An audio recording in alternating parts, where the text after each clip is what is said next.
ونعوذ بالله من شرور أنفسنا ومن سيئات أعمالنا من يهده الله فلا مضل له ومن يضلل فلا هادي له وأشهد أن لا إله إلا الله وحده لا شريك له وأشهد أن محمدًا عبده ورسوله أرسله بالهدى ودين الحق ليظهره على الدين كله ولو كره المشركون اللهم صل على محمد وعلى آل محمد كما صليت على إبراهيم وعلى آل إبراهيم إنك حميد مجيد اللهم بارك على محمد وعلى آل محمد كما باركت على إبراهيم وعلى آل إبراهيم إنك حميد مجيد يا أيها الذين آمنوا اتقوا الله حق تقاته ولا تموتن إلا وأنتم مسلمون أما بعد فإن خير الحديث كتاب الله وخير الهدي هدي محمد صلى الله عليه وسلم وشر الأمور محدثاتها وكل محدثة بدعة وكل بدعة ضلالة وكل ضلالة في النار أعوذ بالله من الشيطان الرجيم بسم الله الرحمن الرحيم ولقد رآه نزلة أخرى عند سدرة المنتهى عندها جنة المأوى يا أيها الناس أوصيكم وإياي أولا بتقوى الله. ഏറെ സ്നേഹാധനീയരായ സത്യവിശ്വാസികളെ, സഹോദരന്മാരെ, സഹോദരിമാരെ, രക്ഷിതാക്കളെ, അള്ളാഹുവിൻ്റെ വിധിവിലക്കൽ അനുസരിച്ചുകൊണ്ടും പ്രവാചകൻ സല്ലല്ലാഹു അലൈഹി വസല്ലമയുടെ ജീവിതചര്യ പിൻപറ്റിക്കൊണ്ടും ജീവിക്കണമേ എന്ന് ആദ്യമായി എന്നോടും തുടർന്ന് നിങ്ങൾ ഓരോരുത്തരോടും ഉണർത്തുകയാണ്, വസിയ്യത്ത് ചെയ്യുകയാണ്. ഇസ്റാ മിഅ്റാജ് ഒരു പക്ഷേ ഏതൊരു റജബ് മാസവും അവസാനിക്കുന്ന സമയത്ത് മുസ്ലിം സമൂഹത്തിൻ്റെ ഇടയിൽ കാര്യമായി കേൾക്കാറുള്ള രണ്ട് പദങ്ങളാണ് ഈ രണ്ട് പദങ്ങൾ. ഒരു പക്ഷേ സോഷ്യൽ മീഡിയകളിലൂടെ ഇനി വരാനിരിക്കുന്ന ദിവസവുമായി ബന്ധപ്പെട്ടുകൊണ്ട് മിഅ്റാജ് നോമ്പുമായി, മിഅ്റാജ് ദിനവുമായി ബന്ധപ്പെട്ടുകൊണ്ടൊക്കെയുള്ള ഒരുപാട് ക്ലിപ്പുകളും സംസാരങ്ങളുമൊക്കെ നമ്മൾ കേട്ടിട്ടുണ്ടാകും. എന്നാൽ സ്വാഭാവികമായും എത്രയോ കാലങ്ങളായി ഇസ്റാ മിഅ്റാജിനെ കുറിച്ച് കേട്ടവരും അറിഞ്ഞവരുമായതുകൊണ്ട് തന്നെ ചില ഓർമ്മപ്പെടുത്തലുകൾ ഈ ദിവസവും നമുക്ക് ആവശ്യമുണ്ട് എന്ന് തോന്നുന്നു.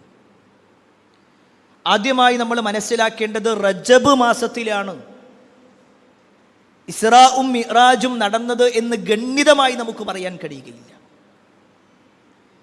ചില അഭിപ്രായങ്ങൾ അതുമായി ബന്ധപ്പെട്ടുകൊണ്ട് വന്നു എന്ന് മാത്രം. എങ്കിലും പൊതുസമൂഹത്തിൽ വലിയ ഒരു വിഭാഗം ആളുകൾ ഈ ഒരു ദിവസത്തിന് പ്രാധാന്യം കൊടുത്തുകൊണ്ട് പല പ്രവർത്തനങ്ങളും നടത്തുന്നുണ്ട്. അത്തരത്തിലുള്ള ചർച്ചകൾക്ക് പോകുന്നതിന് മുമ്പ് ഒരു വിശ്വാസി എന്ന നിലയ്ക്ക് എന്താണ് ഇസ്റാ, എന്താണ് മിഅ്റാജ്, ചുരുങ്ങിയ വാക്കുകളിലൂടെ നമ്മളൊന്ന് മനസ്സിലാക്കേണ്ടതുണ്ട്. ഏറ്റവും ആദ്യമായി നമ്മൾ അറിയേണ്ട വിഷയം, ഇതൊരു വിശ്വാസപരമായ കാര്യമാണ്. കാരണം ഇനി പറയാൻ പോകുന്ന എല്ലാ കാര്യവും നമ്മുടെ ബുദ്ധി വെച്ചുകൊണ്ടോ യുക്തി വെച്ചുകൊണ്ടോ അളന്ന് തിട്ടപ്പെടുത്തി തൂക്കി നോക്കി കണക്കാക്കാൻ കഴിയുന്ന ഒന്നല്ല. വിശ്വാസപരമായ ഈമാനികമായ ഒരു കാര്യമാണ്. നബി സല്ലല്ലാഹു അലൈഹി വസല്ലമയെ അള്ളാഹു പ്രവാചകനായി നിയോഗിച്ചു. നബി സല്ലല്ലാഹു അലൈഹി വസല്ലമയുടെ മക്ക ജീവിതത്തിൽ 40-ാമത്തെ വയസ്സിൽ നുബൂവത്ത് കിട്ടി. പിന്നീട് ഇസ്ലാമിക പ്രബോധനത്തിലേക്ക് ഇറങ്ങി. ചില ആളുകളൊക്കെ ഇസ്ലാം സ്വീകരിച്ചുവെങ്കിലും ഭൂരിഭാഗം വരുന്ന ആളുകളും ഇസ്ലാമിനോട് വിരോധം വെക്കുന്ന ആളുകളായിരുന്നു. വിമർശനങ്ങളുണ്ടായി, ഉപരോധങ്ങളുണ്ടായി. നബി സല്ലല്ലാഹു അലൈഹി വസല്ലമക്കെതിരെ ഒട്ടേറെ പ്രവർത്തനങ്ങളുമായി ആ നാട്ടുകാരിറങ്ങി. ആ സമയത്തെല്ലാം നബി സല്ലല്ലാഹു അലൈഹി വസല്ലമക്ക് താങ്ങും തണലുമായി നിന്ന 2 പേരായിരുന്നു.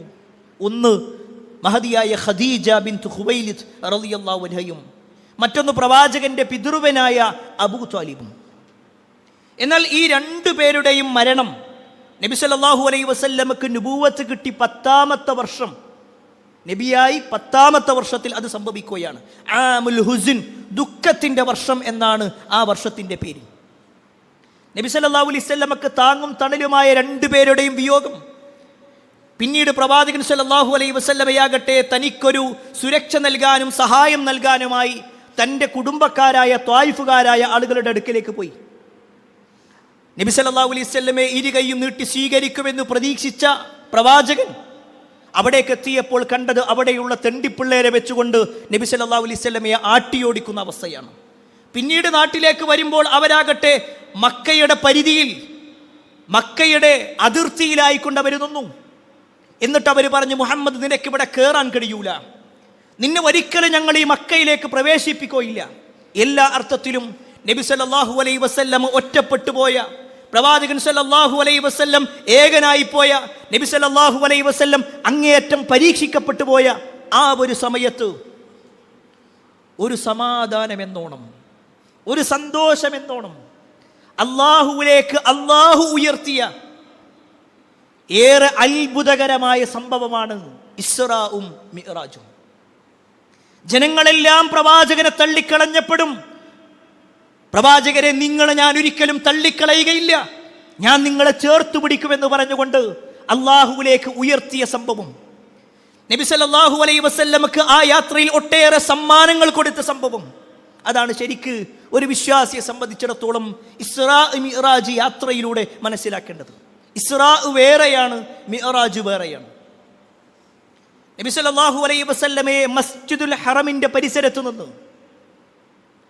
ഫലസ്തീനിലുള്ള മസ്ജിദുൽ അഖ്സായിലേക്ക് കൊണ്ടുപോയതിനാണ് ഇസ്റാ എന്ന് പറയുക.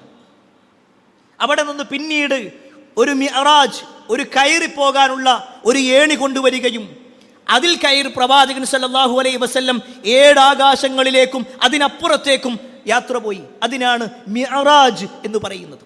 ഈ 2 പദങ്ങളും 2 സംഭവങ്ങളും,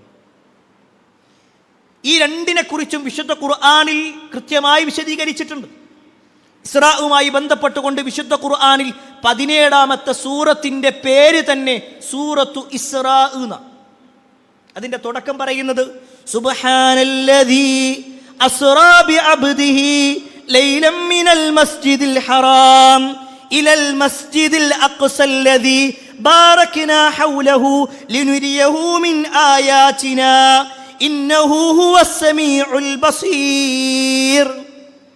സുബ്ഹാനല്ലദീ, അല്ലാഹു എത്ര പരിശുദ്ധനാണ്.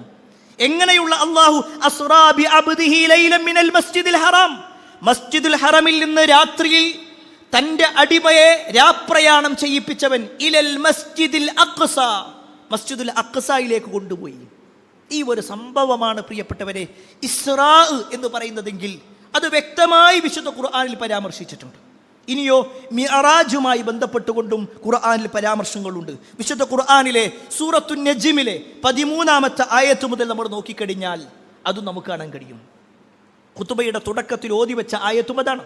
വലഖദ് റആഉ നസ്ലതൻ ഉഖറാ, വലഖദ് റആഉ നസ്ലതൻ ഉഖറാ ഇൻദ സിദ്റത്തിൽ മുൻതഹ ഇൻദഹാ ജന്നത്തുൽ മഅ്വാ. മറ്റൊരു ഇറക്കത്തിലും അദ്ദേഹം മലക്കിനെ കണ്ടിട്ടുണ്ട്. അറ്റത്തെ ഇലന്ത മരത്തിനടുത്ത് വെച്ച്, അതിനടുത്താകുന്നു താമസിക്കാനുള്ള സ്വർഗം. എന്നിട്ട് അല്ലാഹു പറയാണ്, ഇത് യഗ്ശ സിദ്റത മാ യഗ്ശ, ആ ഇലന്ത മരത്തെ ആവരണം ചെയ്യുന്നതൊക്കെ അതിനെ ആവരണം ചെയ്തിരുന്നപ്പോൾ മാ സാഗൽ ബസറു വമാ തഗ, നബിയുടെ ദൃഷ്ടി തെറ്റിപ്പോയിട്ടില്ല, അദ്ദേഹം അതിക്രമിച്ചു പോയിട്ടുമില്ല. ലഖദ് റആ മിൻ ആയാതി റബ്ബിഹിൽ കുബ്ര. ആ ഒരു യാത്രയിൽ പ്രവാചകൻ സല്ലല്ലാഹു അലൈഹി വസല്ലമക്ക് ചില ദൃഷ്ടാന്തങ്ങൾ അള്ളാഹു കാണിക്കുകയുണ്ടായിട്ടുണ്ട്. ഈ ആയത്തിനെ വിശദീകരിച്ചുകൊണ്ട് ഒട്ടുമിക്ക തഫ്സീറുകളിലും സൂചിപ്പിച്ചിട്ടുള്ളത് അത് നബി സല്ലല്ലാഹു അലൈഹി വസല്ലമയുടെ മിഅ്റാജ് യാത്രയുമായി ബന്ധപ്പെട്ടുകൊണ്ടാണ്.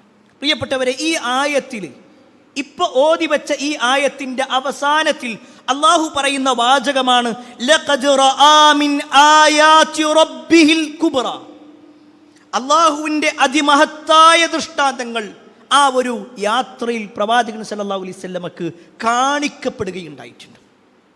ഇൻഷാ അല്ലാഹ് ഇന്നത്തെ നമ്മുടെ ഖുത്ബയിലൂടെ എന്താണ് ഇസ്രാ മിഅ്റാജ് എന്നുള്ളത് വിശദീകരിക്കാൻ അല്ല, അത് നമ്മൾ മനസ്സിലാക്കി. എന്നാൽ നബി സല്ലല്ലാഹു അലൈഹി വസല്ലമയുടെ ആ ഒരു യാത്രയിൽ നബി സല്ലല്ലാഹു അലൈഹി വസല്ലമക്ക് അള്ളാഹു കാണിച്ചു കൊടുത്ത ആയാത്തുൽ കുബ്ര, അതിമഹത്തായ ദൃഷ്ടാന്തങ്ങൾ എന്ന് പറയുന്ന 10ഓളം ദൃഷ്ടാന്തങ്ങൾ, 10ഓളം അത്ഭുതകരമായ കാഴ്ചകൾ, അതുമായി ബന്ധപ്പെട്ടുകൊണ്ടുള്ള ഏതാനും ചില കാര്യങ്ങളാണ് ഇന്നത്തെ ഖുത്ബയിലൂടെ വിശദീകരിക്കാൻ ഉദ്ദേശിക്കുന്നത്. അതിൽ ഒന്നാമത്തെ കാര്യം നബി സല്ലല്ലാഹു അലൈഹി വസല്ലമയുടെ ആ യാത്രയിലേക്കുള്ള തയ്യാറെടുപ്പാണ്. നബി സല്ലല്ലാഹു അലൈഹി വസല്ലം മക്കയിൽ മസ്ജിദുൽ ഹറമിന്റെ പരിസരത്ത് ഒന്നുകിൽ അബൂ താലിബിന്റെ മകളായ ഉമ്മുഹാനിന്റെ വീട്ടിൽ എന്നും ഒരു റിവായത്തിൽ കാണുവാൻ സാധിക്കും, അല്ലെങ്കിൽ പ്രവാചകന്റെ വീട്ടിലായിരിക്കുന്ന സമയത്ത്, ആ സമയത്താണ് ജിബ്രീൽ അലൈഹിസ്സലാം വരുന്നത്. ആ വരവ് തന്നെ ഒരു അത്ഭുതപരമായിരുന്നു. പൊതുവെ ജിബ്രീൽ അലൈഹിസ്സലാം നബി സല്ലല്ലാഹു അലൈഹി വസല്ലമയുടെ അടുക്കലേക്ക് സാധാരണ രൂപത്തിലാണ് വരിക, ഒന്നുകിൽ മനുഷ്യ രൂപത്തിൽ അല്ലെങ്കിൽ ജിബ്രീലിന്റെ രൂപത്തിൽ തന്നെ സാധാരണ എല്ലാവരും കയറുന്ന രൂപത്തിൽ ആ ഒരു വാതിലിലൂടെയാണ് കയറുന്നതെങ്കിൽ, ഒന്നാമത്തെ അത്ഭുതം ഹദീസിൽ കാണുവാൻ സാധിക്കും. ഫുരിജ അൻ സഖഫി ബൈതി വഅന ബിമക്ക. നബി സല്ലല്ലാഹു അലൈഹി വസല്ലം പറയാണ്, ഞാൻ മക്കയിലായിരിക്കുമ്പോൾ എൻ്റെ വീടിൻ്റെ മേൽക്കൂര തുറന്നുകൊണ്ട് ആ മേൽക്കൂരയുടെ ഭാഗത്തുകൂടി ജിബ്രീൽ ഇറങ്ങുകയുണ്ടായി. സാധാരണ ഒരു വരവല്ല. എന്നിട്ടോ അവിടുന്ന് പിന്നീടുള്ള ചില അത്ഭുതങ്ങൾ. ഫനസല ജിബ്രീലു ഫഫറജ സദ്രി. ജിബ്രീൽ ഇറങ്ങിയിട്ട് എൻ്റെ നെഞ്ച് പിളർത്തി. നബി സല്ലല്ലാഹു അലൈഹി വസല്ലം പറയാ, സുമ്മ ഗസലഹു ബിമാഇ സംസം. പിന്നെ സംസം വെള്ളം കൊണ്ട് എൻ്റെ നെഞ്ച് കഴുകുകയുണ്ടായി. സുമ്മ ജാഅ ബിതസ്മിൻ ദഹബിൻ മുംതലി ഹിക്മത്തിൻ വഈമാന. ഹിക്മത്തും ഈമാനും നിറച്ചത് എൻ്റെ നെഞ്ചിലേക്ക് ഒഴിക്കുകയും ചെയ്തു. ഇതൊക്കെ ഹദീസിൽ വ്യക്തമായി സ്വഹീഹായ ഹദീസുകളിൽ വന്ന കാര്യം. പ്രിയപ്പെട്ടവരെ, ഒന്നാമത്തെ അത്ഭുതം അതാണ്. നബി സല്ലല്ലാഹു അലൈഹി വസല്ലമക്ക് ഒരു യാത്രക്കുള്ള തയ്യാറെടുപ്പ്. കാരണം നബി സല്ലല്ലാഹു അലൈഹി വസല്ലമ പോകുന്നത് സാധാരണ ഒരു സ്ഥലത്തേക്കല്ല, ഒരാളും പോകാത്ത സ്ഥലങ്ങളിലേക്ക്. എത്രത്തോളം എന്നാൽ നബി സല്ലല്ലാഹു അലൈഹി വസല്ലമയെ കൊണ്ടുപോകുന്ന ജിബ്രീലിന് പോലും അനുവാദമില്ലാത്ത ചില സ്ഥലങ്ങൾ ഉണ്ടായിട്ടുണ്ട്. ജിബ്രീൽ പറയാണ്, മുഹമ്മദ് നബിയെ നിങ്ങൾ കയറിക്കോ, ഇനി എനിക്ക് അങ്ങോട്ട് കയറാൻ അനുവാദമില്ല. അങ്ങനെയുള്ള സ്ഥലങ്ങളിലേക്ക് വരെ നബി സല്ലല്ലാഹു അലൈഹി വസല്ലമ കയറിയിട്ടുണ്ടെങ്കിൽ ചില പ്രത്യേകമായ സ്ഥലങ്ങളിലേക്ക് ഒരു പ്രത്യേക പരിഗണനയോടുകൂടി പോകുമ്പോൾ ഒരു തയ്യാറെടുപ്പ് നടത്തുകയാണ്. അതാണ് പണ്ഡിതന്മാർ വിശദീകരിച്ച ഒരു കാര്യം. അങ്ങനെ നബി സല്ലല്ലാഹു അലൈഹി വസല്ലമയുടെ യാത്രയുടെ ഒരു തയ്യാറെടുപ്പ്, അതോടൊപ്പം പോകാനുള്ള സ്ഥലത്തിൻ്റെ ഗൗരവം കൂടി ആ ഒരൊറ്റ സംഭവത്തിലൂടെ നമുക്ക് മനസ്സിലാക്കും. നബി സല്ലല്ലാഹു അലൈഹി വസല്ലമയുടെ യാത്രക്ക് മുമ്പുള്ള ഒരു അത്ഭുതം. എന്നിട്ടോ രണ്ടാമത്തെ അത്ഭുതം ബുറാഖ് എന്ന് പറയുന്ന ഒരു വാഹനവുമായി ബന്ധപ്പെട്ടുകൊണ്ടാണ്. നബി സല്ലല്ലാഹു അലൈഹി വസല്ലമയുടെ അടുക്കലേക്ക് ജിബ്രീൽ അലൈഹിസ്സലാം ബുറാഖിനെ കൊണ്ടുവന്നു. അവിടെ നമ്മൾ മനസ്സിലാക്കേണ്ട ഒരു കാര്യമുണ്ട്. ആ ബുറാഖിനെ നബി സല്ലല്ലാഹു അലൈഹി വസല്ലം നേർക്ക് നേരെ കണ്ടു. ഹദീസിൽ കാണുവാൻ സാധിക്കും, വഊതീതു ബിദാബത്തിൻ അബ്യദ്. ഒരു വെളുത്ത ജീവിയെ എൻ്റെ അടുക്കൽ കൊണ്ടുവരപ്പെടുകയുണ്ടായി. ദൂനൽ ബഗ്ലി വഫൗഖൽ ഹിമാദ് അൽ ബുറാഖ്. വെളുത്ത ഒരു മൃഗത്തെ എനിക്ക് കൊണ്ടുവരപ്പെട്ടു. കോവര കഴുതയേക്കാൾ ചെറുതും എന്നാൽ സാധാരണ കഴുതയേക്കാൾ വലുതുമായിരുന്നു. അത് ബുറാഖാണ്. നബി സല്ലല്ലാഹു അലൈഹി വസല്ലം പറയാം, ഈ ഒരു വാചകത്തിൽ നമ്മൾ മനസ്സിലാക്കേണ്ട ചില കാര്യങ്ങൾ കൂടിയുണ്ട്. ഒരു അത്ഭുതം കേൾക്കുക എന്നതിനപ്പുറത്തേക്ക് ഈ ഒരു ജീവിയുടെ പ്രത്യേകത ഹദീസിൽ കാണുവാൻ സാധിക്കും. കണ്ണെത്തുന്നിടത്ത് അതിൻ്റെ കാലെത്തുമെന്ന്. അത്രയും വേഗതയുള്ളതാണ്. അത്രയും വേഗതയുള്ള ഒരു വാഹനത്തിലാണ് റസൂലുള്ളാഹി സ്വല്ലല്ലാഹു അലൈഹി വസല്ലമയെ കൊണ്ടുപോയത്? ഇതിൽ നിന്ന് ഒരു കാര്യം കൂടി മനസ്സിലായി. പല ആളുകളും പറയാറുണ്ട് നബി സല്ലല്ലാഹു അലൈഹി വസല്ലമയുടെ ഇസ്രാ മിഅ്റാജ് യാത്ര അത് സ്വപ്നത്തിൽ സംഭവിച്ചതാണ്, നബി സല്ലല്ലാഹു അലൈഹി വസല്ലമക്ക് തോന്നിയതാണ്. നബി സല്ലല്ലാഹു അലൈഹി വസല്ലമയെ മാനസികമായിട്ടേ കൊണ്ടുപോയിട്ടുള്ളൂ, ശാരീരികമായി കൊണ്ടുപോയിട്ടില്ല. എങ്കിൽ പിന്നെ എന്തിനാണ് ബുറാഖ്? എന്തിനാണ് അങ്ങനെ ഒരു വാഹനത്തെ കൊണ്ടുവരേണ്ടത്? എങ്കിൽ പ്രിയപ്പെട്ടവരെ, ആ ഒരു ബോധ്യപ്പെടൽ കൂടി നമുക്കുണ്ടാവണം. നബി സല്ലല്ലാഹു അലൈഹി വസല്ലമയെ കൊണ്ടുപോകാനായി ഒരു അത്ഭുത ജീവി ഈ ദുനിയാവിലേക്ക് വന്നിട്ടുണ്ട്. പിന്നെ ഒരിക്കലും അത് വന്നിട്ടില്ല, വേറെ ഒരാൾക്ക് വേണ്ടിയും അത് കൊണ്ടുവരപ്പെടുകയും ചെയ്തിട്ടില്ല. അതൊരു അത്ഭുതമായിരുന്നു. അതോടുകൂടി ചേർത്ത് മനസ്സിലാക്കേണ്ട ഒരു കാര്യമുണ്ട്. ഈ അടുത്ത കാലം വരെ നമ്മുടെ കേരള സമൂഹത്തിൽ പോലും, നമ്മുടെയൊക്കെ ചെറുപ്പത്തിൽ നമ്മുടെ തറവാട് വീടകങ്ങളിൽ പോലും ബുറാഖു റസൂലില്ല എന്ന് പറഞ്ഞുകൊണ്ട് ഒരു സ്ത്രീയുടെ രൂപമുള്ള ഒരു കുതിരയുടെ ചിത്രം കാണാറുണ്ടായിരുന്നു. ഒരു പക്ഷേ പ്രായമുള്ള ആളുകൾക്ക് ഞാൻ പറയുന്നത് പെട്ടെന്ന് മനസ്സിലാകും. ബുറാഖു റസൂലില്ല എന്ന് പറഞ്ഞിട്ട് ഒരു കുതിര, ഒരു വെളുത്ത കുതിര, ആ കുതിരക്ക് ചിറക് വെച്ചിട്ടുണ്ട്. എന്നിട്ട് അതിൻ്റെ തലയാകട്ടെ ഏതോ ഒരു സ്ത്രീയുടെ മുഖവും വെച്ചുകൊണ്ട് ഇസ്ലാമിൻ്റെ ശത്രുക്കൾ ഉണ്ടാക്കിയ ഏതോ ഒരു ചിത്രം വലിയ പുണ്യമായിക്കൊണ്ട് ഈ മുസ്ലിം ഉമ്മത്ത് ഒരു കാലഘട്ടം വരെ നമ്മുടെ ഈ കേരളക്കരയിൽ പോലും ധാരാളമായി വലിയ പ്രോത്സാഹനം നൽകിക്കൊണ്ട്, വലിയ പുണ്യം പ്രതീക്ഷിച്ചുകൊണ്ട്, ബറക്കത്ത് പ്രതീക്ഷിച്ചുകൊണ്ട് വാങ്ങുകയും തൂക്കുകയും അതിൻ്റെ അടുക്കൽ പോയി നിൽക്കുകയും ചെയ്യാറുണ്ടായിരുന്നു എന്ന് നമുക്ക് കാണുവാൻ സാധിക്കും. അൽഹംദുലില്ലാഹ്, ദഅവത്തിന്റെ പരിണിത ഫലമെന്നോണം പല ആളുകളും ഇതൊക്കെ ഒഴിവാക്കിയിട്ടുണ്ട്. ഇന്ന് പല വീടുകളിലും ഇതൊന്നുമില്ല. പക്ഷെ സാന്ദർഭികമായി നമ്മൾ ഇതൊന്ന് മനസ്സിലാക്കണമെന്ന് മാത്രം. മൂന്നാമത്തെ വിഷയം, നബി സല്ലല്ലാഹു അലൈഹി വസല്ലമയുടെ ഈ മിഅ്റാജ് യാത്രയിലുള്ള അത്ഭുതമാണ്. നബി സല്ലല്ലാഹു അലൈഹി വസല്ലമയെ മസ്ജിദുൽ ഹറമിൽ നിന്ന് മസ്ജിദുൽ അഖ്സായിലേക്ക് അല്ലെങ്കിൽ ബൈത്തുൽ മുഖദ്ദസിലേക്ക് കൊണ്ടുപോയി എന്ന് മാത്രമല്ല, എല്ലാ പ്രവാചകന്മാർക്കും കൂടി നബി സല്ലല്ലാഹു അലൈഹി വസല്ലം ഇമാമായി നിസ്കരിച്ചു. വല്ലാത്ത അത്ഭുതം. കഴിഞ്ഞുപോയ എല്ലാ പ്രവാചകന്മാരെയും കൊണ്ടുവരപ്പെട്ടു. അവർക്കെല്ലാവർക്കും ഇമാമായി കൊണ്ട് നമ്മുടെ നേതാവായ അഷ്റഫുൽ ഖൽഖ് മുഹമ്മദ് മുസ്തഫ സല്ലല്ലാഹു അലൈഹി വസല്ലം ഇമാമായി നിൽക്കുകയും ചെയ്തു. കാരണം ആദമിന്റെ മക്കളിൽ സയ്യിദ്, അന സയ്യിദു വലദി ആദം, ആദമിന്റെ മക്കളിൽ ഞാനാണ് സയ്യിദ് എന്ന് നബി സല്ലല്ലാഹു അലൈഹി വസല്ലമ വെറും വാക്ക് പറഞ്ഞതല്ല, അത് അല്ലാഹുവിന്റെ തീരുമാനമാണ്. ആ തീരുമാനം അനുസരിച്ചുകൊണ്ട് എല്ലാ പ്രവാചകന്മാർക്കും ഇമാമായി നിന്ന് നബി സല്ലല്ലാഹു അലൈഹി വസല്ലമ 2 റക്അത്ത് നമസ്കരിച്ചു. ഇവിടെ സാന്ദർഭികമായി നമ്മൾ മനസ്സിലാക്കേണ്ട ഒരു വിഷയം കൂടിയുണ്ട്. എന്തുകൊണ്ട് ബൈത്തുൽ മുഖദ്ദസ് തിരഞ്ഞെടുത്തു? നബി സല്ലല്ലാഹു അലൈഹി വസല്ലമയെ മസ്ജിദുൽ ഹറമിൽ നിന്ന് ബൈത്തുൽ മുഖദ്ദസിലേക്ക് എന്തുകൊണ്ട് കൊണ്ടുപോയി? അതിന് പണ്ഡിതന്മാർ നൽകുന്ന വിശദീകരണങ്ങൾ കാണുവാൻ സാധിക്കും. അതിൽ ഒന്നാമത്തെ വിശദീകരണം, ലോകത്ത് കഴിഞ്ഞുപോയ ഒട്ടുമിക്ക പ്രവാചകന്മാരും ബൈത്തുൽ മുഖദ്ദസുമായിട്ട് ബന്ധമുള്ളവരാണ്. ഒന്നുകിൽ അവിടെ താമസിച്ചവരാണ്, അല്ലെങ്കിൽ അവിടേക്ക് ഹിജറ വന്നവരാണ്, അല്ലെങ്കിൽ അവിടെ കാലങ്ങളോളം ജീവിച്ചവരാണ്. ആ ബൈത്തുൽ മുഖദ്ദസുമായിട്ട് അഭേദ്യമായ ബന്ധം മുമ്പ് കഴിഞ്ഞുപോയ ദാവൂദ് നബിക്കും സുലൈമാൻ നബിക്കും ഈസാ നബിക്കും മൂസാ നബിക്കും എന്ന് വേണ്ട ഒട്ടുമിക്ക പ്രവാചകന്മാർക്കും, പ്രവാചകന്മാരുടെ കൂട്ടത്തിൽ തന്നെ ഏറ്റവും ശ്രേഷ്ഠനായിട്ടുള്ള അല്ലെങ്കിൽ വലിയ സ്ഥാനമുള്ള ഇബ്രാഹിം നബി അലൈഹിസ്സലാം, നമ്മുടെ നേതാവായ മുഹമ്മദ് മുസ്തഫ സല്ലല്ലാഹു അലൈഹി വസല്ലം പോലും ഞാൻ ആ ഇബ്രാഹിം നബിയുടെ മില്ലത്തിലാണെന്ന് പറഞ്ഞ ആ ഇബ്രാഹിം നബി അലൈഹിസ്സലാം പോലും ഇറാഖിൽ നിന്ന് ഹിജറ പോയത് ഫലസ്തീനിലേക്കായിരുന്നു. ആ ഒരു നാട് നബി സല്ലല്ലാഹു അലൈഹി വസല്ലം സന്ദർശിക്കേണ്ടതുണ്ട്. നബി സല്ലല്ലാഹു അലൈഹി വസല്ലം അവിടെ എത്തിപ്പെടേണ്ടതുണ്ട്. എല്ലാ പ്രവാചകന്മാർക്കും ഐക്യദാർഢ്യം എന്നോണം ആ പ്രവാചകന്മാരുടെ കൂടെ തന്നെയാണ്, എൻ്റെ സഹോദരന്മാർ തന്നെയാണെന്ന ബോധ്യപ്പെടൽ നബി സല്ലല്ലാഹു അലൈഹി വസല്ലമക്ക് കിട്ടാൻ അതോടൊപ്പം ചേർത്ത് മനസ്സിലാക്കേണ്ട ഒരു കാര്യം കൂടി മനസ്സിലാക്കിക്കൊള്ളി. നബി സല്ലല്ലാഹു അലൈഹി വസല്ലം പോകുന്നത് ഇസ്രാ യാത്രയാണെങ്കിൽ, നബി സല്ലല്ലാഹു അലൈഹി വസല്ലം ബൈത്തുൽ മുഖദ്ദസിലേക്കാണെങ്കിൽ, ആ ബൈത്തുൽ മുഖദ്ദസും മസ്ജിദുൽ അഖ്സയും ഒരുപാട് തവണ കണ്ട ആളുകൾ ആ മക്കയിലുണ്ട്. നബി സല്ലല്ലാഹു അലൈഹി വസല്ലമയാകട്ടെ പ്രവാചകന്റെ ഇസ്രാ യാത്രയിലല്ലാതെ അതിൻ്റെ മുമ്പോ അതിനുശേഷമോ ഈ ബൈത്തുൽ മുഖദ്ദസിലേക്ക് വന്നിട്ടില്ല. നബി സല്ലല്ലാഹു അലൈഹി വസല്ലം അതിനു മുമ്പ് വന്നിട്ടില്ല എന്ന് മക്കക്കാർക്ക് കൃത്യമായിട്ടറിയാം. കാരണം മക്കയിൽ നിന്ന് 1 മാസത്തെ വഴി ദൂരമുണ്ട് മസ്ജിദുൽ അഖ്സയിലെത്താൻ. 1 മാസം സഞ്ചരിക്കണം, തിരിച്ചിങ്ങോട്ടും 1 മാസം, ഏകദേശം 2 മാസക്കാലം. അതിൽ കൂടുതലും പണ്ഡിതന്മാർ വിശദീകരിച്ചിട്ടുണ്ട്, പറഞ്ഞിട്ടുണ്ട്. ഒരാൾ 2 മാസക്കാലം നാട്ടിലില്ലെങ്കിൽ സ്വാഭാവികമായിട്ടും ആളുകൾക്ക് മനസ്സിലാകും. കാരണം മക്ക എന്ന് പറഞ്ഞാൽ ചെറിയ ഒരു പ്രദേശമായിരുന്നു. 4000-ഓളം വരുന്ന ആളുകൾ മാത്രമാണ് അവിടെയുള്ളത്. അതുകൊണ്ട് ഒരാൾ അവിടെ ഇല്ലെങ്കിൽ ആളുകൾക്ക് അറിയാൻ പറ്റും. നബി സല്ലല്ലാഹു അലൈഹി വസല്ലം ചെറുപ്പത്തിലോ പ്രവാചകന്റെ യുവത്വത്തിലോ പ്രവാചകൻ സല്ലല്ലാഹു അലൈഹി വസല്ലം പ്രവാചകനാകുന്നതിന് മുമ്പോ പ്രവാചകനായിട്ട് ശേഷമോ ഒന്നും ഈ മസ്ജിദുൽ അഖ്സ നബി കണ്ടിട്ടില്ല. അതുകൊണ്ട് നബി ആ സ്ഥലം പോകണം. പിന്നീട് പ്രവാചകൻ സല്ലല്ലാഹു അലൈഹി വസല്ലം തിരിച്ചു വന്ന് ഈ കാര്യം ചോദിക്കുമ്പോൾ, ഞാൻ കണ്ട കാഴ്ചകൾ പറയുമ്പോൾ, സ്വാഭാവികമായിട്ടും അവിടെ മസ്ജിദുൽ അഖ്സ കണ്ട ആളുകളുണ്ട്. ആ കണ്ട ആളുകൾ നബി സല്ലല്ലാഹു അലൈഹി വസല്ലമയോട് ചോദിക്കും, ആ മസ്ജിദുൽ അഖ്സയുടെ നിറം എന്താണ്, അതിലെ ജനാലകളെ കുറിച്ച്, അതിലുള്ള വാതിലുകളെ കുറിച്ച്, അതിലുള്ള പണികളെ കുറിച്ച് എല്ലാം ചോദിക്കും. അതൊക്കെ ചോദിക്കുകയും ചെയ്തിട്ടുണ്ട്.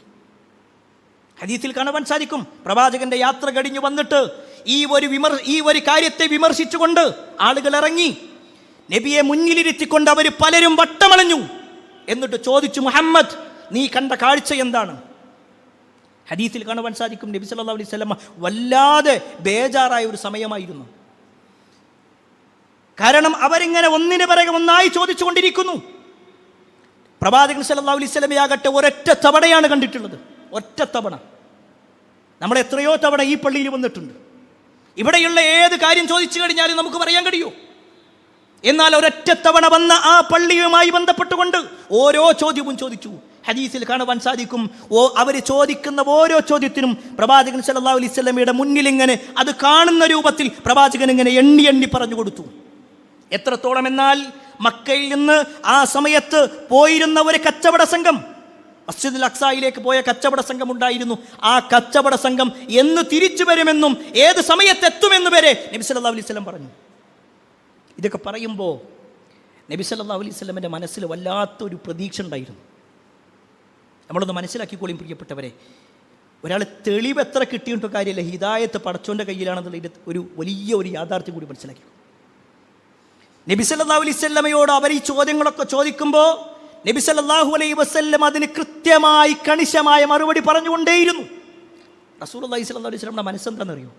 ഇതൊക്കെ ആൾക്കാർ കേട്ടിട്ട് ഓരോക്കെ മാറാൻ സാധ്യതയുണ്ട്. ഓരൊക്കെ എന്തായാലും മുസ്ലിം ആകും.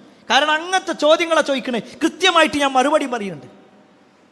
എന്നാൽ എല്ലാ ഉത്തരം കിട്ടിയപ്പോൾ അവരെന്താ പറഞ്ഞറിയോ? മുഹമ്മദേ, നിന്റെ സിഹിർ വല്ലാത്ത സിഹിറിന് കേട്ടോ എന്ന് പറഞ്ഞിട്ട് ഒഴിവാക്കുക ചെയ്ത്.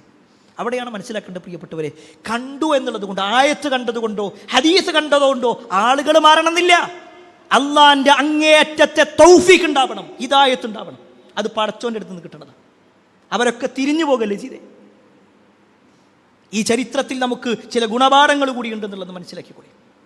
ഏതായിരുന്നാലും നബി സല്ലല്ലാഹു അലൈഹി വസല്ലമ കണ്ട ആ ഒരു കാഴ്ചയിൽ, അത്ഭുതകരമായ കാഴ്ചയിൽ നാലാമത്തെ ഒരു കാഴ്ച, നബി സല്ലല്ലാഹു അലൈഹി വസല്ലമ മുമ്പ് കഴിഞ്ഞുപോയ പല പ്രവാചകന്മാരെയും ആകാശലോകത്ത് വെച്ചുകൊണ്ട് കാണുകയുണ്ടായി. ഹദീസിൽ കാണുവാൻ സാധിക്കും, നബി സല്ലല്ലാഹു അലൈഹി വസല്ലമക്ക് ഒരു മിഅ്റാജ് കൊണ്ടുവരപ്പെട്ടു, ഒരു കോണി കൊണ്ടുവരപ്പെട്ടു. അതിൽ പ്രവാചകൻ സല്ലല്ലാഹു അലൈഹി വസല്ലം അങ്ങനെ കയറിപ്പോകുകയാണ്.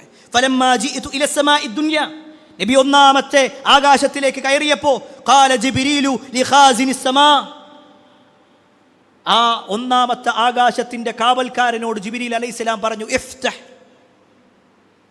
വാതിൽ തുറക്കാൻ വേണ്ടി പറഞ്ഞു. ആ സമയത്ത് ആ ഖാസിന് ചോദിക്കുകയാണ്, മൻ ഹാദ, നിങ്ങളാരാ? ആ സമയത്ത് ജിബ്രീൽ പറഞ്ഞു, അന ജിബ്രീൽ, ഞാൻ ജിബ്രീലാണ്. വീണ്ടും ചോദ്യം, മൻ മഅക്, ഹൽ മഅക അഹദുൻ, നിങ്ങളുടെ കൂടെ വല്ലവരുമുണ്ടോ? ആ സമയത്ത് പറഞ്ഞു, ഉണ്ട്. നഅം മഈ മുഹമ്മദ് സല്ലല്ലാഹു അലൈഹി വസല്ലം, എൻ്റെ കൂടെ മുഹമ്മദ് നബി സല്ലല്ലാഹു അലൈഹി വസല്ലമയുണ്ട്. ആ സമയത്ത് മലക്കുകൾ പറയുന്ന ചില വാക്കുകൾ ഹദീസിൽ കാണുവാൻ സാധിക്കും. ഏറ്റവും നല്ല അതിഥിക്ക് സ്വാഗതം എന്ന് പറഞ്ഞുകൊണ്ടാണ് നബി സല്ലല്ലാഹു അലൈഹി വസല്ലമയെ അവർ സ്വീകരിക്കുന്നത്. നബി സല്ലല്ലാഹു അലൈഹി വസല്ലം ഒന്നാം ആകാശത്തേക്ക് കയറി. അവിടെ മഹാനായ ആദം നബി അലൈഹി സ്വലാം ഇരിക്കുന്നുണ്ടായിരുന്നു. ആദം നബി അലൈഹി സ്വലാം വലതുഭാഗത്തേക്ക് നോക്കുമ്പോൾ അദ്ദേഹം ചിരിക്കും. അദ്ദേഹത്തിൻ്റെ വലതുഭാഗത്ത് കുറേ ആളുകൾ ഇരിക്കുന്നു. അദ്ദേഹം ഇടതുഭാഗത്തേക്ക് നോക്കുമ്പോൾ അദ്ദേഹം കരയുകയും ചെയ്യും. അവിടെ കുറേ ആളുകൾ ഇരിക്കുന്നുണ്ട്. നബി സല്ലല്ലാഹു അലൈഹി വസല്ലം ചോദിച്ചു, എന്താണ് ഈ ആളുകളുമായി ബന്ധപ്പെട്ടുകൊണ്ട് ആദം നബി അലൈഹി സ്വലാം ചിരിക്കാനും കരയാനുമുള്ള കാരണം? ആ സമയത്ത് പ്രവാചകൻ സല്ലല്ലാഹു അലൈഹി വസല്ലമയോട് പറയപ്പെട്ടു, ആ വലതുഭാഗത്തുള്ള ആളുകളൊക്കെ സ്വർഗാവകാശികളാണ്. അവരെ കാണുമ്പോൾ ഒരു വാപ്പ എന്ന നിലക്ക് വല്ലാത്ത സന്തോഷമാണ് ആദം നബി അലൈഹി സ്വലാമക്കുള്ളത്. എന്നാൽ ഇടതുഭാഗത്തോ നരകത്തിലേക്ക് പോകുന്ന ആളുകളാണ്, നരകത്തിൻ്റെ അവകാശികളാണ്. അവരെ കാണുമ്പോൾ അദ്ദേഹത്തിന് പ്രയാസവുമാണ്. ആ പ്രയാസത്തിൽ അദ്ദേഹം കരയുകയാണ്. അവിടെ വെച്ചുകൊണ്ട് ആദം നബി അലൈഹി സ്വലാം മുഹമ്മദ് നബി സല്ലല്ലാഹു അലൈഹി വസല്ലമയോട് സംസാരിക്കുന്നുണ്ട്. മുഹമ്മദ് നബി സല്ലല്ലാഹു അലൈഹി വസല്ലമയെ വളരെ സ്നേഹത്തോടുകൂടി ഒരു നേതാവെന്ന പ്രയോഗം നടത്തിക്കൊണ്ടാണ് ആദം നബി അലൈഹി സ്വലാം സ്വീകരിക്കുന്നത്. അതുപോലെ തന്നെ രണ്ടാം ആകാശത്തേക്ക് കയറിയപ്പോൾ ഈസാ നബി അലൈഹി സ്വലാമിനെയും യഹ്യാ നബി അലൈഹി സ്വലാമിനെയും കണ്ടു. മൂന്നാമത്തെ ആകാശത്തേക്ക് കയറിയപ്പോൾ സൗന്ദര്യത്തിൻ്റെ പകുതി നൽകപ്പെട്ട യൂസുഫ് നബി അലൈഹി സ്വലാമിനെ കണ്ടു. നാലാമത്തെ ആകാശത്തിൽ ഇദ്രീസ് നബി അലൈഹി സ്വലാമും, അഞ്ചാം ആകാശത്തിൽ ഹാറൂൻ നബി അലൈഹി സ്വലാമും, ആറാം ആകാശത്തിൽ മൂസാ നബി അലൈഹി സ്വലാമും, ഏഴാം ആകാശത്തിൽ ഇബ്രാഹിം നബി അലൈഹി സ്വലാമിനെ വരെ നബി സല്ലല്ലാഹു അലൈഹി വസല്ലമ കണ്ടു. ഹദീസിൽ കാണുവാൻ സാധിക്കും, ഇബ്രാഹിം നബി അലൈഹി സ്വലാമിനെ കണ്ടപ്പോൾ ഈ പറയപ്പെട്ട ഓരോ പ്രവാചകന്മാരെയും കണ്ടതുമായി ബന്ധപ്പെട്ടുകൊണ്ട് ഹദീസുകളിൽ പണ്ഡിതന്മാർ വിശദീകരിക്കുന്നുണ്ട് എന്തുകൊണ്ട് ആ പ്രവാചകന്മാരെ പ്രത്യേകം കാണിക്കപ്പെട്ടു. 25ഓളം പ്രവാചകന്മാരുണ്ടായിട്ട് ഈ പറയപ്പെട്ട ആളുകളെ കാണിക്കാനുള്ള കാരണം എന്താ? അതിന് പണ്ഡിതന്മാർ വിശദീകരിക്കുന്നുണ്ട്. മൂസാ നബി അലൈഹി സ്വലാമിനെ കാണിക്കാനുള്ള കാരണം, ഒരു സമൂഹത്തെ മുഴുവൻ തൻ്റെ ഉത്തരവാദിത്തം അനുസരിച്ചുകൊണ്ട് പ്രവർത്തിച്ച ആളാണ് മൂസാ നബി അലൈഹി സ്വലാം. വലിയ പ്രയാസം ഒരു സമൂഹത്തിലൂടെ ഉണ്ടായിട്ടുണ്ട്. നബിയും പ്രയാസപ്പെട്ടുകൊണ്ടിരിക്കുകയാണ്. എങ്കിൽ മൂസാ നബി അലൈഹി സ്വലാം അനുഭവിച്ച പ്രയാസങ്ങളിൽ നിന്ന് ആ പ്രവാചകൻ അള്ളാഹു ഉന്നതമായ ഭാഗം നൽകിയിട്ടുണ്ട്. അതുകൊണ്ട് പ്രവാചകരെ നിങ്ങൾ പേടിക്കണ്ട. സ്വന്തം സഹോദരങ്ങളാൽ പരീക്ഷിക്കപ്പെട്ട ആളാണ് യൂസുഫ് നബി അലൈഹി സ്വലാം. ആ യൂസുഫ് നബി അലൈഹി സ്വലാം അള്ളാഹു അതാ ഉന്നതമായ സൗകര്യം നൽകിയിട്ടുണ്ട്. എങ്കിൽ പ്രവാചകരെ, നിങ്ങളുടെ കുടുംബക്കാരെ നിങ്ങളെ പ്രയാസപ്പെടുത്തുമ്പോൾ നിങ്ങൾ ബേജാറാവണ്ട. കാരണം അള്ളാഹിൻ്റെ സഹായം ഉണ്ടാകും. ഈ രൂപത്തിലുള്ള വ്യാഖ്യാനങ്ങൾ പണ്ഡിതന്മാർ നൽകിയതായിട്ട് നമുക്ക് കാണുവാൻ സാധിക്കും. ഇതൊക്കെ നബി സല്ലല്ലാഹു അലൈഹി വസല്ലമയുടെ കാഴ്ചകളിൽപ്പെട്ടതാണെങ്കിൽ അഞ്ചാമത്തെ ഒരു കാഴ്ചയാണ് നബി സല്ലല്ലാഹു അലൈഹി വസല്ലമ ബൈത്തുൽ മഅമൂർ കണ്ടു എന്നുള്ളത്. ആകാശങ്ങൾക്കപ്പുറത്ത്, 7 ആകാശങ്ങൾക്കപ്പുറത്തുള്ള ഒന്ന്, ആകാശ ലോകത്തുള്ള കഅബയാണ് ബൈത്തുൽ മഅമൂർ. ഹദീസിൽ കാണുവാൻ സാധിക്കും, ഇപ്പോഴെവിടെയാണോ കഅബയുള്ളത് ആ കഅബയുടെ നേരെ മുകളിൽ 7 ആകാശങ്ങൾക്കപ്പുറത്ത് അതേ സ്ഥലത്ത് സ്ഥിതി ചെയ്യുന്ന ഒന്നാണ് ബൈത്തുൽ മഅമൂർ. നബി സല്ലല്ലാഹു അലൈഹി വസല്ലമയെ അങ്ങോട്ട് ഉയർത്തപ്പെട്ടപ്പോൾ പ്രവാചകൻ സല്ലല്ലാഹു അലൈഹി വസല്ലമ ചോദിച്ചു, യാ ജിബ്രീലു മാ ഹാദാ, ജിബ്രീലെ എന്താ ഇത്? ആ സമയത്ത് പറയാണ്, ഹാദൽ ബൈത്തുൽ മഅമൂർ, ഇത് ബൈത്തുൽ മഅമൂറാണ്. യദ്ഖുലുഹു കുല്ല യൗമിൻ 70000 മലക്കിൻ ഇദാ ഖറജൂ മിൻഹു ലം യഊദു ഫീഹി ആഖിറു മാ അലൈഹിം. ഓരോ ദിവസവും 70,000 മലക്കുകൾ ആ ബൈത്തുൽ മഅമൂറിലേക്ക് കയറുന്നുണ്ട്. ഒരു തവണ കയറിയാൽ പിന്നെ അവരതിലേക്ക് കയറുന്നില്ല, ഒരിറങ്ങിപ്പോയാൽ പിന്നല്ല. ഓരോ ദിവസവും 70,000 മലക്കുകൾ. സുബ്ഹാനല്ലാഹ്, അത്രയേറെ മലക്കുകളെ സൃഷ്ടിച്ച നമ്മുടെ റബ്ബ്, അല്ലാഹു അക്ബർ, അത്രയേറെ കഴിവുള്ള റബ്ബിനോടാണ്, ഓരോ ദിവസവും 70,000ഓളം മലക്കുകളെ സൃഷ്ടിച്ച റബ്ബിനോടാണ് നമ്മൾ ചില കാര്യങ്ങളൊക്കെ ചോദിക്കണേ. അല്ലെങ്കിൽ മലക്കുകളുടെ വലിപ്പം എന്താ? നബി സല്ലല്ലാഹു അലൈഹി വസല്ലമ കണ്ട കാഴ്ചയിൽ ഒരു കാഴ്ചയാണ് ജിബ്രീൽ അലൈഹി സ്വലാമിനെ കണ്ടു എന്നുള്ളത്. ജിബ്രീൽ അലൈഹി സ്വലാമിനെ കണ്ടു. ജിബ്രീൽ അലൈഹി സ്വലാമിൻ്റെ യഥാർത്ഥ രൂപത്തിൽ 2 തവണയാണ് നബി സല്ലല്ലാഹു അലൈഹി വസല്ലമ കണ്ടത്. അതിൽ ഒന്ന് ഈ മിറാജ് യാത്രയിലാണ്. ഹദീസിൽ കാണുവാൻ സാധിക്കും, ആ സമയത്ത് ജിബ്രീൽ അലൈഹി സ്വലാമിന് 600 ചിറകുകൾ ഉണ്ടായിരുന്നു. 600 ചിറകുകൾ. ഒരു ചിറക് വിടർത്തിയാൽ തന്നെ ചക്രവാളം മൂടും.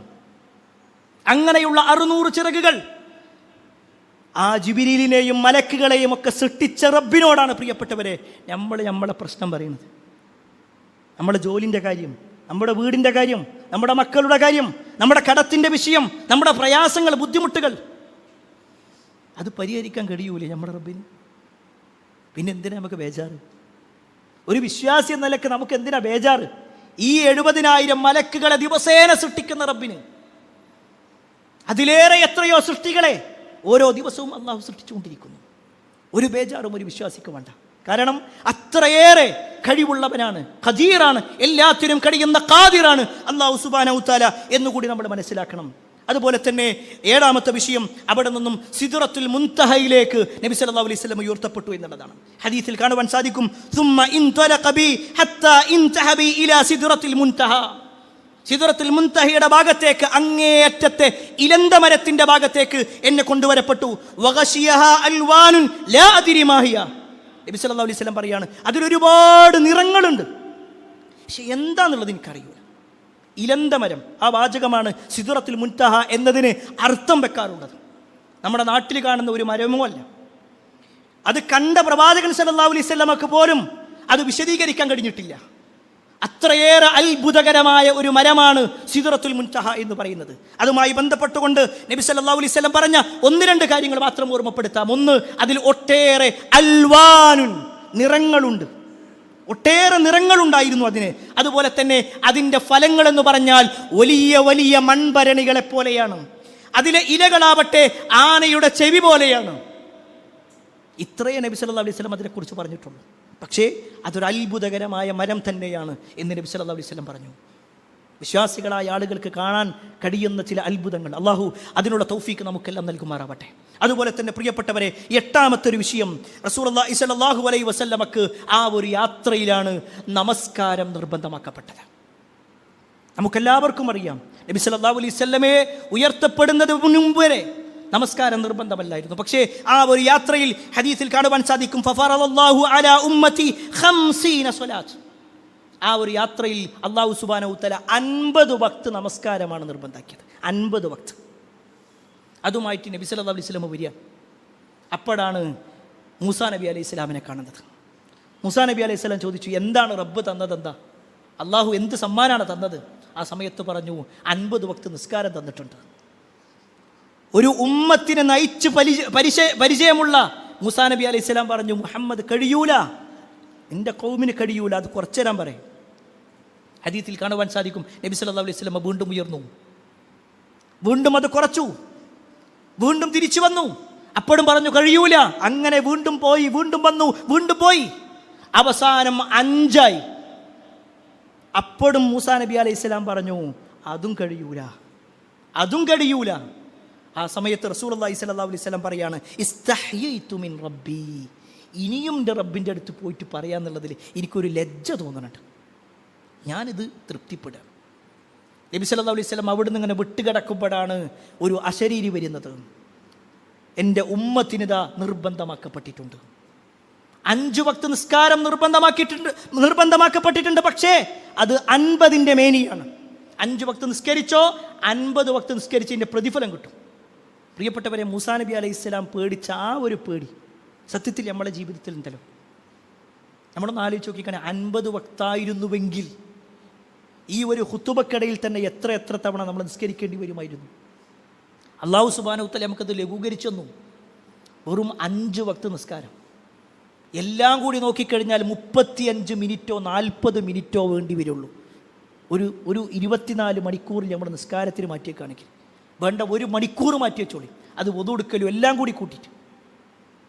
ബാക്കി 23 മണിക്കൂർ നമുക്ക് അധ്വാനിക്കാം, കുട്ടികളുടെ കൂടെ ഇരിക്കുക, യാത്ര പോകാം, നമ്മുടെ മറ്റുള്ള എല്ലാ കാര്യങ്ങളും ചെയ്യാം. പക്ഷേ നമ്മളെ സംബന്ധിച്ചിടത്തോളം നല്ല ഒരു അവസരം 5 വക്തിലൂടെ 50ന്റെ മേനി നമുക്ക് കിട്ടുന്നുണ്ടെങ്കിൽ, പക്ഷേ അത് നേടിയെടുക്കാൻ നമ്മൾ എത്ര ആളുകൾ പരിശ്രമിക്കുന്നു എന്നുള്ളത് നമ്മളൊന്ന് പരിശോധിക്കണം. ഇവിടെ ഈ ഒരു ചരിത്രം വിശദീകരിക്കുമ്പോൾ തന്നെ ചില ആളുകൾ പറയാനുള്ളൊരു വിഷയം കൂടിയുണ്ട്. നബി സല്ലല്ലാഹു അലൈഹി വസല്ലം മൂസാ നബി അലൈഹി സ്വലാമിനോട് ഇസ്തിഗാസ നടത്തിയിട്ടുണ്ട്. നബി സല്ലല്ലാഹു അലൈഹി വസല്ലം മൂസാ നബിയോട് ചോദിച്ചു നടന്നിട്ടുണ്ട്. അതുകൊണ്ട് മരണപ്പെട്ടു പോയ പ്രവാചകന്മാരോട് സഹായം ചോദിക്കാം എന്നതിൻ്റെ തെളിവതാണ്. പ്രിയപ്പെട്ടവരെ, നബി സല്ലല്ലാഹു അലൈഹി വസല്ലം ഒരിക്കലും മൂസാ നബിയെ ഞാൻ ഇന്ന ഒരു പ്രശ്നത്തിലാണെന്ന് പറഞ്ഞിട്ടില്ല. മൂസാ നബി ഇങ്ങോട്ട് വന്ന് പറയുക ചെയ്തത്, ഇങ്ങോട്ട് വന്ന് ചോദിക്കുക ചെയ്യണത്. അത് തന്നെ നേർക്ക് നേരെയാണ്, അല്ലാതെ കാണാത്ത മൂസാ നബിയോടല്ല. ആകാശലോകത്ത് വെച്ചുകൊണ്ട് 2 പേരും സംസാരിക്കുമ്പോഴാണിത്. പക്ഷെ ഇതൊക്കെ മറച്ചു വെച്ചുകൊണ്ട് തെളിവില്ലാത്ത കാര്യങ്ങൾക്ക് തെളിവുണ്ടാക്കുന്ന ആളുകളെയാണ് നമുക്ക് കാണാൻ കഴിയുക. എന്തിനാ തെളിവുണ്ടാക്കുന്നത്? അല്ലല്ലാത്തവരോട് വിളിച്ച് പ്രാർത്ഥിക്കണം, അതിനാ തെളിവ്. അല്ല നേർക്ക് നേരെ പറയണം, നിങ്ങൾ ഇന്നെ വിളിച്ച ഉദ്ഉനി അസ്തജിബ് ലക്കും, ഞാൻ നിങ്ങൾക്ക് ഉത്തരം തരാം. അത് വേണ്ട, ഞങ്ങൾക്ക് വേറുള്ള ആളുകൾ മുഖേന, അവർ മുഖേന, ഇവർ മുഖേന, മറ്റുള്ളവരുടെ ഹക്ക് കൊണ്ട്, ജാവ് കൊണ്ട്, ബറക്കത്ത് കൊണ്ട്. സുബ്ഹാനല്ലാഹ്, അല്ല നേർക്ക് നേരെ പറയുക, ഞാൻ ഞങ്ങളെ സൃഷ്ടിച്ചത്, നിങ്ങൾ എന്നോട് ചോദിച്ചോ, ഞാൻ തരാം. അപ്പോഴും ഇത്തരത്തിലുള്ള തെളിവുകളുമായി നടക്കുന്ന ആളുകളുണ്ട്. നബി സല്ലല്ലാഹു അലൈഹി വസല്ലം കണ്ടിട്ടുള്ള 9ാമത്തെ അത്ഭുതം സ്വർഗ്ഗമാകുന്ന അത്ഭുതമാണ്. ഹദീസിൽ കാണുവാൻ സാധിക്കും, സുമ്മ ഉദ്ഖിൽതുൽ ജന്ന, ഞാൻ സ്വർഗ്ഗത്തിൽ പ്രവേശിപ്പിക്കപ്പെടുകയുണ്ടായി. ഫഇദാ ഹിയ ഹബായിലുൽ ലുഉലു, അവിടെ മുത്തുമാലകൾ തൂക്കിയിടപ്പെട്ടിട്ടുണ്ട്. വഇദാ തുറാബുൽ മിസ്ക്, അതിൻ്റെ മണ്ണെന്ന് പറഞ്ഞാൽ കസ്തൂരിയാണ്. നബി സല്ലല്ലാഹു അലൈഹി വസല്ലം സ്വർഗ്ഗത്തിൽ ഒരുപാട് കാഴ്ചകൾ കണ്ടു. 10ാമത്തെ വിഷയം നബി സല്ലല്ലാഹു അലൈഹി വസല്ലം നരകവുമായി ബന്ധപ്പെട്ടുകൊണ്ട് കണ്ടു.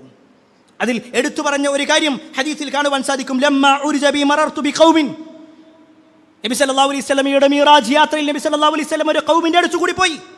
ലഹും അദ്ഫാറും മിൻ നുഹാസ്, അവർക്ക് ചെമ്പിന്റെ നഖങ്ങളുണ്ട്, ഇരുമ്പിന്റെ നഖങ്ങളുണ്ട്. എന്നിട്ടോ യഖ്മിശൂന വുജൂഹും വസുദൂറഹും, അവരാകട്ടെ അവരുടെ നെഞ്ചും അവരുടെ മുഖവും ഒക്കെ ഇങ്ങനെ മാന്തി പൊളിച്ചുകൊണ്ടിരിക്കുന്നുണ്ട്. നബി സല്ലല്ലാഹു അലൈഹി വസല്ലം ചോദിച്ചു, മൻ ഹൗലാ യാ ജിബ്രീൽ, ജിബ്രീൽ ആരാണ് ഇത്രയേറെ പ്രയാസപ്പെടുന്ന ഈ വിഭാഗം ആരാണ്? ആ സമയത്ത് പറഞ്ഞു, ഹൗലാ അല്ലദീന യഅകുലൂന ലഹൂമുൻ നാസ് വയഖഊന ഫീ അഅറാദിഹിം, ജനങ്ങളുടെ പച്ചിറച്ചി തിന്നണ മനുഷ്യന്മാരാ. ജനങ്ങളുടെ പച്ചയിറച്ചി അഭിമാനം, ജനങ്ങളുടെ മാംസം തിന്ന അവരുടെ അഭിമാനം നഷ്ടപ്പെടുത്തുക. പ്രിയപ്പെട്ടവരെ ശ്രദ്ധിച്ചോളി. ചില വാക്കുകളായിരിക്കാം, ചില പെരുമാറ്റങ്ങളായിരിക്കാം, ചില മെസ്സേജുകളായിരിക്കാം, ചില അറിയിപ്പുകളായിരിക്കാം, മറ്റുള്ളവൻ്റെ അഭിമാനം നഷ്ടപ്പെടുത്തുന്ന രൂപത്തിലാകുമ്പോൾ അള്ളാഹിൻ്റെ അടുക്കൽ വലിയ കുറ്റങ്ങൾ ഉണ്ടാക്കും. അതുകൊണ്ട് പ്രിയപ്പെട്ടവരെ, ഈ പറഞ്ഞ 10 കാര്യങ്ങൾ, ഈ 10 അത്ഭുതങ്ങൾ നബി സല്ലല്ലാഹു അലൈഹി വസല്ലമ തൻ്റെ മിഅ്റാജ് യാത്രയിൽ കണ്ട അത്ഭുതങ്ങളാണ്. കേവലം അത്ഭുതങ്ങൾ കണ്ടുപോകുക എന്നതിനപ്പുറത്തേക്ക് നബി സല്ലല്ലാഹു അലൈഹി വസല്ലമക്ക് അള്ളാഹു നൽകിയ ആ വലിയ ഒരു സ്ഥാനത്തെ നമ്മൾ മനസ്സിലാക്കുകയും നബി സല്ലല്ലാഹു അലൈഹി വസല്ലമയിൽ പൂർണ്ണമായി വിശ്വസിച്ചുകൊണ്ട് ജീവിക്കാൻ പരിശ്രമിക്കുകയും ചെയ്യുക. അതിന് അല്ലാഹു സുബ്ഹാനഹു തആല നമുക്ക് ഏവർക്കും തൗഫീഖ് നൽകുമാറാവട്ടെ. അൽഹംദുലില്ലാഹി റബ്ബിൽ ആലമീൻ വസ്സലാത്തു വസ്സലാമു അലാ റസൂലില്ലാഹ് വഅലാ ആലിഹി വഅസ്ഹാബിഹി അജ്മഈൻ, അമ്മാ ബഅദ്. പ്രിയപ്പെട്ട സഹോദരങ്ങളെ, സത്യവിശ്വാസികളെ, അള്ളാഹുവിൻ്റെ വിധിവിലക്കൾ അനുസരിച്ചുകൊണ്ടും പ്രവാചകൻ സല്ലല്ലാഹു അലൈഹി വസല്ലമയുടെ ജീവിതചര്യ പിൻപറ്റിക്കൊണ്ടും ജീവിക്കണമേ എന്ന് ഒരിക്കൽ കൂടി എന്നോടെന്ന പോലെ നിങ്ങൾ ഓരോരുത്തരോടും ഉണർത്തുകയാണ്, വസിയത്ത് ചെയ്യുക. ഇസ്രാ മിഅ്റാജ് യാത്രയുമായി ബന്ധപ്പെട്ടുകൊണ്ടും അതിൽ നബി സല്ലല്ലാഹു അലൈഹി വസല്ലമ കണ്ട അത്ഭുതങ്ങളായ ചില കാര്യങ്ങളെക്കുറിച്ചുമാണ് ഓർമ്മപ്പെടുത്തിയത്. ഈ ദിവസം കടന്നു വരുമ്പോൾ, പ്രത്യേകിച്ച് ഈ മിഅ്റാജ് ദിനം എന്ന പേരിൽ നമ്മുടെ നാട്ടിൽ ഒരുപാട് ആരാധനകളും ആഘോഷങ്ങളും നടക്കുന്നുണ്ട്. പ്രത്യേകിച്ച് വിശ്വാസിയെ സംബന്ധിച്ചിടത്തോളം ചില കാര്യങ്ങൾ മനസ്സിലാക്കേണ്ടതുണ്ട്. വരും ദിവസങ്ങളിൽ ഇതുമായി ബന്ധപ്പെട്ടുകൊണ്ട് പ്രത്യേകമായ ഭക്ഷണങ്ങൾ ഉണ്ടാക്കുന്ന വീടുകളുണ്ട്, നോമ്പെടുക്കുന്ന ആളുകളുണ്ട്, നമസ്കരിക്കുന്ന ആളുകളുണ്ട്, പ്രത്യേകമായ ഖിറാഅത്ത് നടത്തുന്നവർ. എന്തിനേറെ മിഅ്റാജ് നേർച്ച എന്ന പേരിൽ പോലും ചില ആളുകൾ തുടങ്ങി. മിഅ്റാജ് നേർച്ച ഇതുവരെ തുടങ്ങാത്ത കാര്യം. ഇതൊക്കെ കണ്ടുകൊണ്ടിരിക്കുമ്പോൾ എന്താണ് നമ്മൾ ചെയ്യുക? ഈ വിഷയത്തിൽ എത്രയോ തവണ സംസാരിക്കുമ്പോഴും അതിൻ്റെ എല്ലാം കമൻറ്റ് ബോക്സിൽ വന്നുകൊണ്ട് ചോദിക്കുന്ന ചില ആളുകൾ, എന്തപ്പം നിങ്ങൾക്കിപ്പം എന്താ എത്ര പ്രശ്നം? ചെയ്യുന്ന ആളുകൾ ചെയ്തോട്ടെ, നിങ്ങൾക്കെന്താ പ്രശ്നം? പ്രിയപ്പെട്ടവരെ, അങ്ങനെ തീരുമാനിക്കേണ്ട ഒന്നാണോ ദീന്? ഓരോരുത്തരും അവരവർക്ക് ഇഷ്ടമുള്ള രൂപത്തിൽ ഇങ്ങനെ തുടങ്ങാം. ഒരാൾ നിസ്കരിക്കുക, അയാൾ സുബഹി 2 നിസ്കരിക്കേണ്ടത്, പക്ഷേ അയാൾ 3 നിസ്കരിക്കുക. അപ്പോൾ ഒരാൾ പറയാണ്, നിങ്ങൾ 2 നിസ്കരിക്കാൻ പാടുള്ളൂ, 2 നിസ്കരിക്കേണ്ടത് എന്ന് പറയുമ്പോൾ ഉടനെ അയാളുടെ ചോദ്യം, എന്താ ഇപ്പം 3 നിസ്കരിച്ചാൽ നിങ്ങൾക്ക് എന്താ പ്രശ്നം? അതിൻ്റെ ഇടയിൽ മധ്യസ്ഥം വഹിച്ചുകൊണ്ട് വേറെ ആൾ വരിക, ഓൻ എന്താച്ചാ ചെയ്തോട്ടെ, ഓൻ്റെ ഇഷ്ടം പോലെ ചെയ്തോട്ടെ. അതാണോ ദീന്? മഗ്‌രിബാകുന്ന സമയത്ത് നോമ്പ് മുറിക്കണം, ഒരാൾ പറയണം ഞാൻ മുറിക്കണില്ല, ഞാൻ ഇശാ വരെ കൊണ്ടുപോകുക, അത് ദീനാണ്? അത് നല്ല കാര്യമാണ്. എങ്കിൽ പ്രിയപ്പെട്ടവരെ, ദീൻ എന്താണെന്നുള്ളത് ആരാ പറയണ്ടേ? ഒരു ദിവസത്തിന് ഇന്ന പുണ്യമുണ്ട്, ആ ദിവസത്തിൽ ഇന്ന പ്രത്യേകതയുണ്ട്, ആ ദിവസത്തിൽ ഇന്ന സുന്നത്തുണ്ട്, ആ ദിവസത്തിൽ ഇന്ന നോമ്പുണ്ട് എന്ന് പറയേണ്ടത് ആരാണ്? നമ്മളെല്ലാവരും കൂടിയിരുന്ന് തീരുമാനിക്കേണ്ട കാര്യം? അല്ലെങ്കിൽ ഏതെങ്കിലും ഒരു സംഘടനയുടെ ആളുകൾ തീരുമാനിക്കേണ്ട കാര്യം? അല്ലെങ്കിൽ ഇത്ര കാലമായിട്ട് ചെയ്യുന്നു എന്നുള്ളതാ ഏതെങ്കിലും ഒരു വ്യക്തി തീരുമാനിക്കേണ്ടതാ? അല്ലാഹു റസൂലല്ലേ തീരുമാനിക്കേണ്ടത്? അതല്ലേ ദീനുള്ള എന്ന് പറയുന്നത്? അല്ലാഹു റസൂല തീരുമാനിക്കേണ്ടത്. എങ്കിൽ പ്രിയപ്പെട്ടവരെ, നമ്മൾ ഈ ചരിത്രത്തിൽ നിന്ന് മനസ്സിലാക്കി, നബി സല്ലല്ലാഹു അലൈഹി വസല്ലമയുടെ മക്ക കാലഘട്ടത്തിലാണ് നബി സല്ലല്ലാഹു അലൈഹി വസല്ലമ മിഅ്റാജ് യാത്ര പോയത്. ഈ മക്ക കാലഘട്ടം കഴിഞ്ഞ് പിന്നെ മദീനത്തേക്ക് നബി ഹിജ്റ വന്നിട്ടുണ്ട്. 10 കൊല്ലം, ശ്രദ്ധിക്കണേ, 10 കൊല്ലം നബി സല്ലല്ലാഹു അലൈഹി വസല്ലമ മദീനത്ത് കഴിച്ചുകൊണ്ടിരുന്നു. 10 കൊല്ലം. ഈ 10 കൊല്ലത്തിൽ എന്തായാലും ഒരു 9 റജബ് മാസം കഴിഞ്ഞു പോകില്ലേ? അതിൽ 27 ഉണ്ടാവുമല്ലോ. ആ ദിവസത്തിൽ എപ്പോഴെങ്കിലും നബി സല്ലല്ലാഹു അലൈഹി വസല്ലമ, കഴിഞ്ഞ കൊല്ലം ആയിരുന്നു എനിക്ക് ഈ ദിവസം ഒരു യാത്ര ഉണ്ടായത്, അബൂബക്കർ വരും, നമുക്ക് ഇന്ന് നോമ്പെടുക്കാം, ഉമറെ ഇന്ന് എല്ലാവരും ഇന്ന് വിളിച്ചു കൂട്ടിക്കാണ്, നമുക്ക് ഓരോ ഭക്ഷണം കൊടുക്കാം. ഉസ്മാൻ ഇബ്നു അഫ്ഫാനെ വിളിച്ചിട്ട് പറയാണ്, നിങ്ങൾ കാര്യമായിട്ട് ധർമ്മം ചെയ്യണം കേട്ടോ. അലി റളിയല്ലാഹു അൻഹുവിനെ വിളിച്ചിട്ട് പറയാണ്, പ്രത്യേകമായ നിസ്കാരം ആളുകളോടൊക്കെ വരാൻ വേണ്ടി പറയും. എന്തെങ്കിലും ചെയ്തതായിട്ട് ആരെങ്കിലും പറഞ്ഞ ഹദീസ് എടുക്കണം, ആരെങ്കിലും പറഞ്ഞ ഹദീസ്? നബി സല്ലല്ലാഹു അലൈഹി വസല്ലമ 10 കൊല്ലം മദീനത്ത് ജീവിച്ചു. ഈ മിഅ്റാജ് യാത്ര കഴിഞ്ഞിട്ട് അതിൽ ഒരൊറ്റ തവണ നബി ചെയ്തിട്ടുണ്ടെങ്കിൽ നമുക്കത് തെളിവാകുമായിരുന്നു. എന്നാൽ അതിൽ വന്നിട്ടില്ല, നബി ചെയ്തിട്ടില്ല സല്ലല്ലാഹു അലൈഹി വസല്ലം. നബി ചെയ്യാത്ത ഒരു കാര്യം എങ്ങനെ ദീനായി മാറും? അത് ചെയ്യാത്തവനൊക്കെ ബിദ്അയാണെങ്ങനെ പറയും? അത് ചെയ്യാത്ത ആളുകൾ പുത്തൻവാദികളാണെങ്ങനെ പറയും? അത് ചെയ്യാത്ത ആളുകൾ സമൂഹത്തിൽ ഛിദ്രത ഉണ്ടാക്കുന്നവരാണെന്നെങ്ങനെ പറയും? അങ്ങനെയാണെങ്കിൽ നബി സല്ലല്ലാഹു അലൈഹി വസല്ലം ബിദ്അയ, അബൂബക്കർ റളിയല്ലാഹു അൻഹു മുബ്തദിയ, ഉമർ ഇബ്നുൽ ഖത്താബ് റളിയല്ലാഹു അൻഹു പുത്തൻവാദിയ? ഇതൊന്നും ചിന്തിക്കണില്ല. ആരോ തുടങ്ങി വെക്കുക, എന്നിട്ട് അങ്ങനെ പറയാം. അത് വാട്സപ്പിൽ ഒരു മെസ്സേജ് വന്നാൽ മതി, എന്നാ തുടങ്ങാം. ഇതിൻ്റെ ആധികാരികതയൊന്നും നോക്കണില്ല. പ്രിയപ്പെട്ടവരെ, ഞാൻ ആരെയും കുറ്റപ്പെടുത്താനല്ല പറയുന്നത്.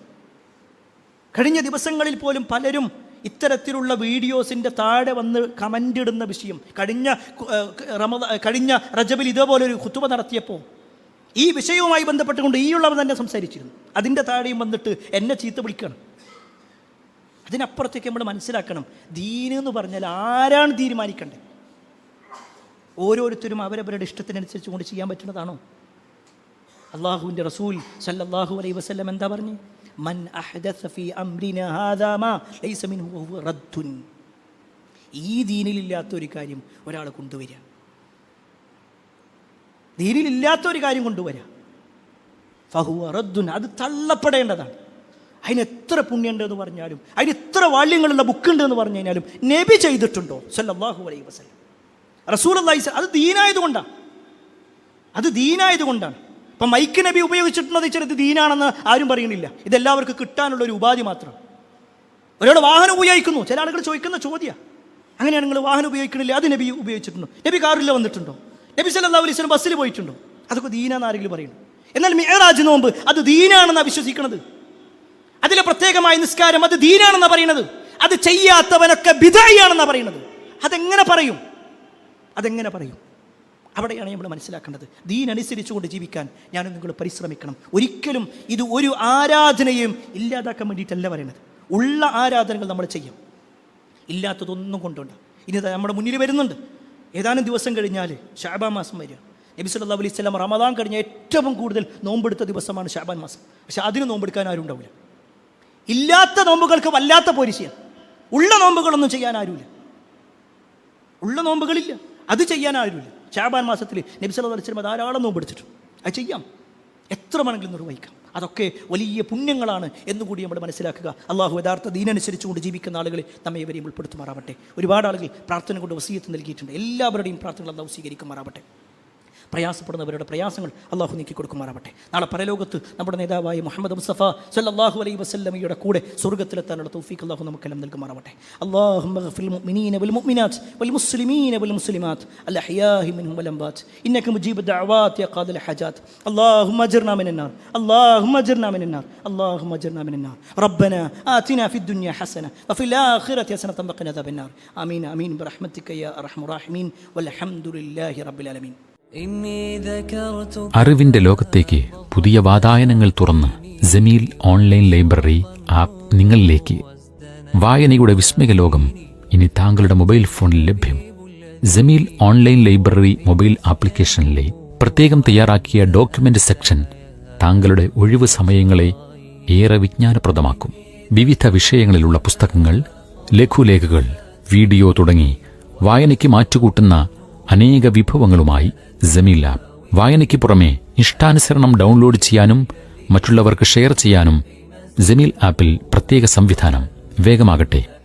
ജമീൽ ആപ്പ് ആൻഡ്രോയിഡ് മൊബൈലുകളിൽ പ്ലേ സ്റ്റോറിൽ നിന്നും ആപ്പിൾ മൊബൈലുകളിൽ ആപ്പ് സ്റ്റോറിൽ നിന്നും സൗജന്യമായി ഡൗൺലോഡ് ചെയ്യാം. ഇനി ജമീൽ നിങ്ങളുടെ ജീവിതത്തിലും ആത്മമിത്രമാകട്ടെ. Jameel, the soulmate.